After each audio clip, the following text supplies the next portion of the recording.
Well, good afternoon.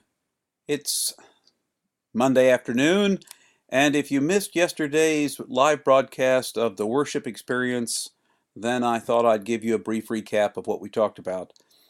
You might have missed it in part because we're still working out some of those little details about our new temporary site, meeting in the auditorium at the Hermitage in Northern Virginia. We still haven't quite gotten that wireless slash wired connection down pat.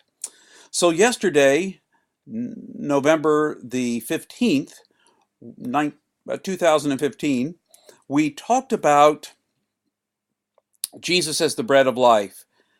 We looked at a passage in the book of John in the New Testament where Jesus is talking about how he is the bread of life. Come down from heaven, the bread of life. What does that mean?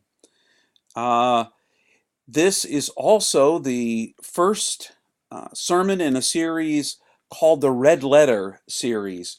And it's called the Red Letter series because in a number of Bibles, uh, they choose to put the words of Jesus in red letters. And so, as you can guess, this sermon series is going to be about things that Jesus said and how they apply to us today.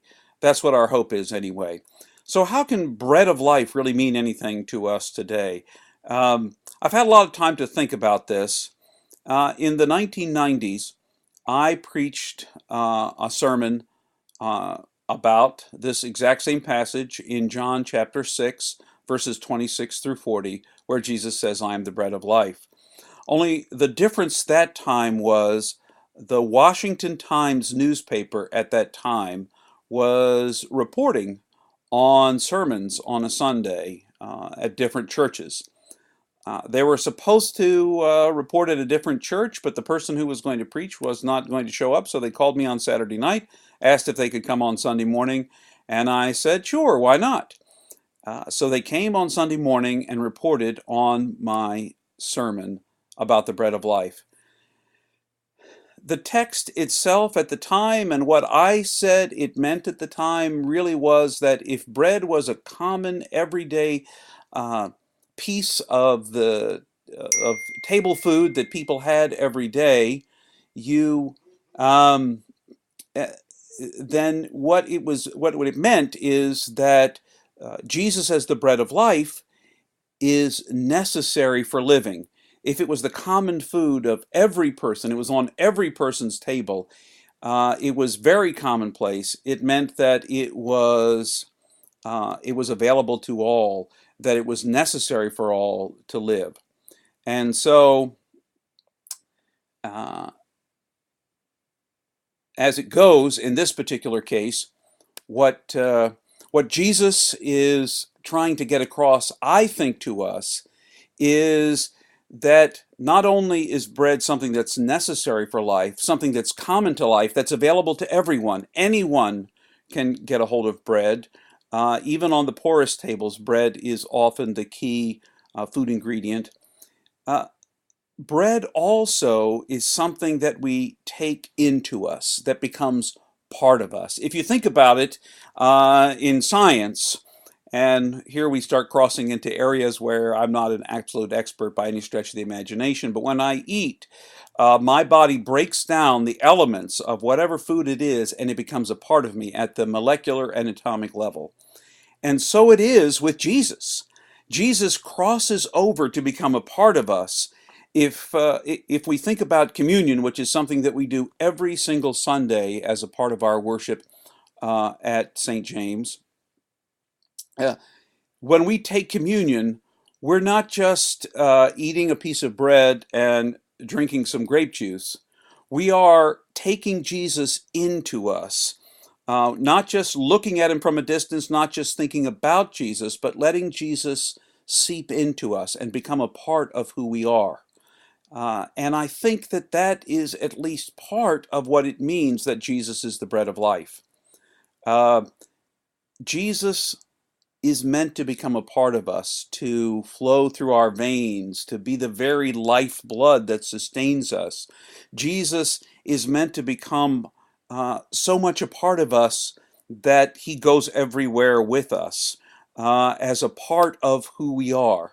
Not just something we think about, wonder about, or talk about, but something that we know because it's become part of us.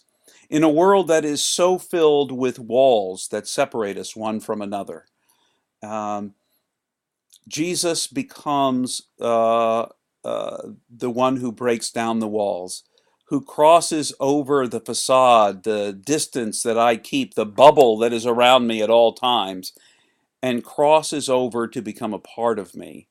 So that at the same time, that same bread that we share every Sunday morning at the table also becomes the thing that connects us to each other, reminds us that we are connected to Jesus, to one another, to a larger world. At the deepest level, we are a part of what God is doing every day.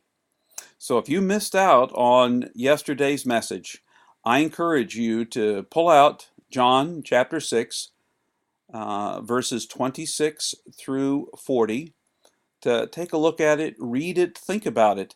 How is Jesus becoming a part of your life? What ways is Jesus breaking down walls in your world? In what way can you be the person that is the bread that feeds the rest of the world? Physically, certainly. Certainly, as the church, we're called to meet the physical needs of people, but at a spiritual, deeper, more connected level, um, at the very core of who we are as human beings, how can we provide nourishment, kindness, wonder, truth, hope wherever we go if we aren't nourished by the Jesus who becomes a part of us every single day? If you ever saw in the 1990s a movie, John Travolta, it was called Phenomenon, in which it's not clear exactly what happens to John Travolta. He sees a flash of light, he learns much more quickly, he grows, etc. But towards the end of the movie, um, as an example of letting people become a part of your life, he's holding an apple in his hand. He shows it to two small children who are going to miss him when he's gone. And he talks about, I really like this apple. I could set it down, I could look at it, but if I did, it would just rot. It would rot away. But if I eat it, if I let it become part of me, then it is that which strengthens me and its life goes on in me. When we come to the communion table, whether we believe that it's a meal of remembrance, whether we believe that it's the actual body and blood of Jesus at that table, or somewhere in between those two, when we come to the table and break that bread and take that bread, and quite frankly, I think Jesus meant for it to be every time we gather at the table and eat food and let it become a part of us. Jesus also symbolically and really becomes part of who we are.